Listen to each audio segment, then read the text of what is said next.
My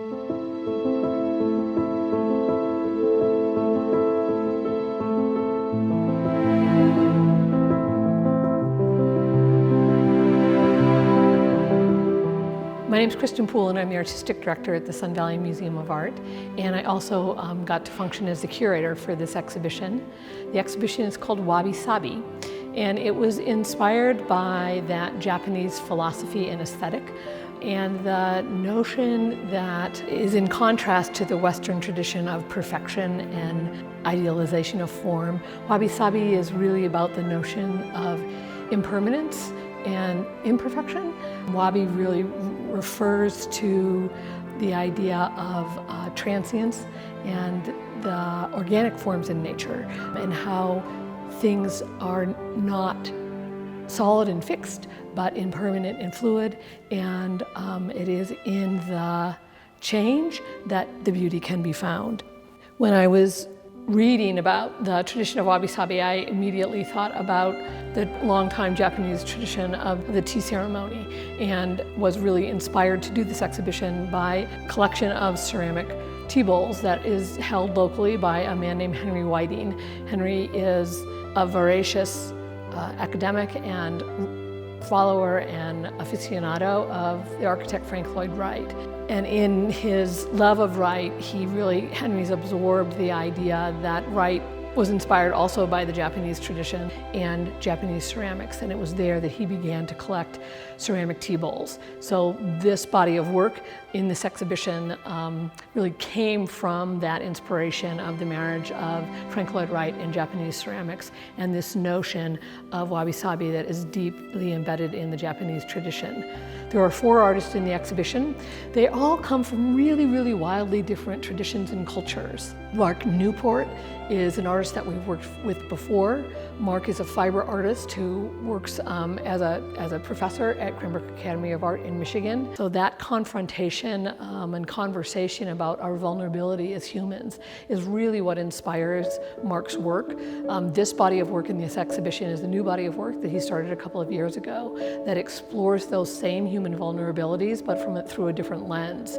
He's interested in wounds and in repairs and in rejuvenation, and takes the notion of wear and tear and has built a body of work around repairing those wounds, repairing those holes in fiber pieces with this really, really meticulous darning. And in some cases, Mark will go in and darn and not exactly match the pattern. And in other cases, he explodes the pattern or does this really lovely explosion of stitchery around these holes. And it gets at this notion of drawing attention to the places where we are in need of repair, drawing attention to our wounds and our scars. The inspiration for the darning techniques comes from his research. He spent a lot of time flipping through museum collections of old darning samples, and so there are 18th and 19th century darning samples that taught him how to do these mending techniques. This idea of repair and paying attention to the broken places is also seen in Korean artist, a woman named Yusuk Young, who comes to us from Seoul, Korea, and her pieces of ceramic sculpture are inspired by century-long traditions in Korea, where ceramic craftspeople spend their time trying to replicate everything from 3rd century to 15th, 16th, 17th century ceramics, Korean ceramics, perfectly. And of course, that idea of perfection is impossible to achieve. And so what happens is nearly 70% of the ceramic art that these potters make is discarded and broken and thrown into a bone pile. And when Yusuk went to this ceramic facility and saw this, she thought, oh my God, about how amazingly futile this is for these artists to make these pieces that are then broken. But at the same time, she got this sense of freedom and liberation that these pots had. And being damaged, they were then free to take another form. And so what she's done is collected all of these shards and formed new forms from these broken elements, almost like putting a puzzle pieces together from different puzzles. And she's using a methodology for that mending, for that repair, for that build. That is an old Japanese tradition called kintsugi, which is gold lacquer is combined with epoxy. And rather than mend so the place of break can't be seen, in the Japanese tradition, you mend to focus on that. You focus on the area of repair. And that is it, in the Japanese Wabi Sabi tradition, the area of beauty. So one of the things that's interesting about Yusuk Young's approach to making these puzzle forms is that she's been doing it since 2002. It started as a series. She still refers to the series as translated vases.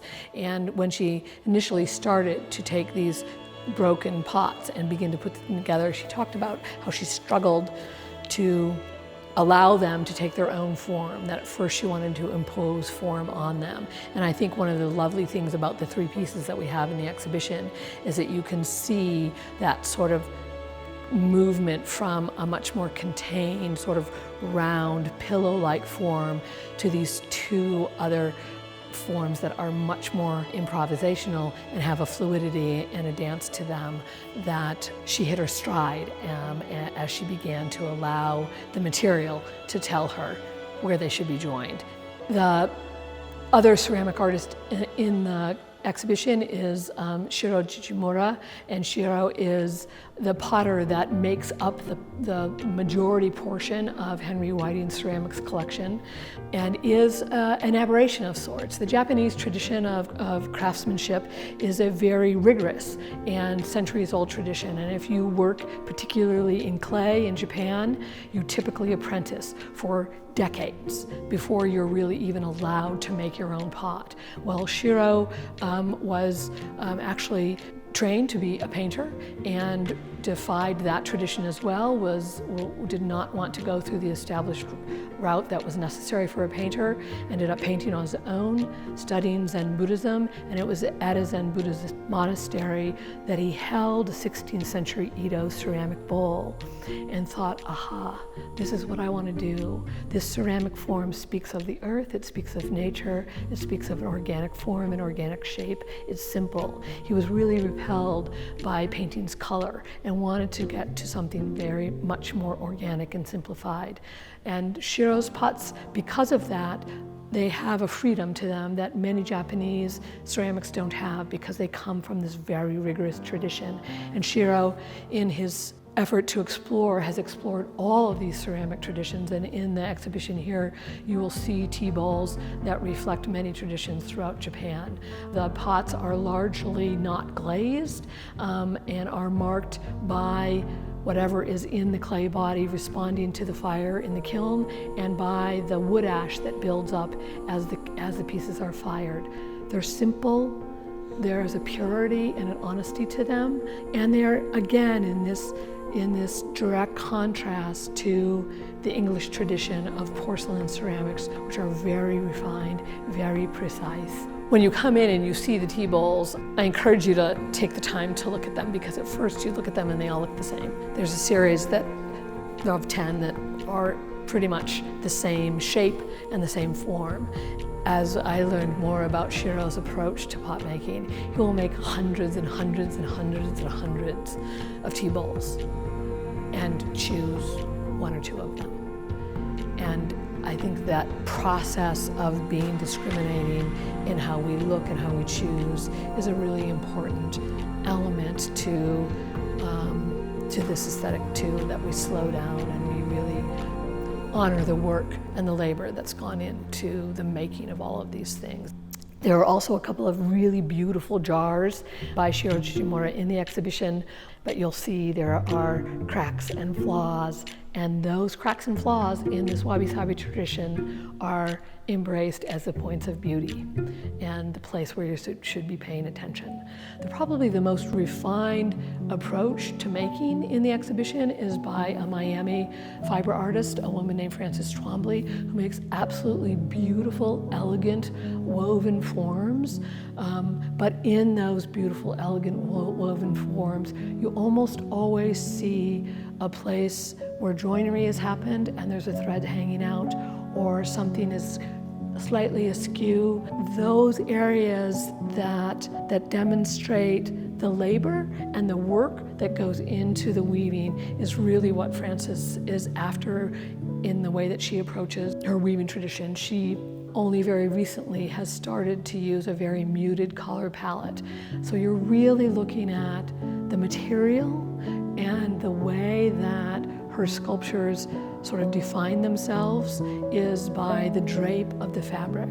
She drapes them over these armatures that feel like painting armatures, that have some relationship to the history of loom making, some of them, but it is in the material that she's drawing your attention to and how it drapes and how it looks without any distraction. So all of these artists together are emphasizing the material and emphasizing their humanity. And in this conversation with each other, you get a sense of the beauty in that vulnerability and in the idea that rejuvenation and repetition can be as beautiful and elegant a way to address form and beauty as our Western ideals, which are really contrary to that. So I encourage people to come in and see the exhibition. There is a lovely peacefulness to the gallery at this moment because of the pieces that are in here that I think people will find rejuvenative in the middle of winter in the middle of Idaho.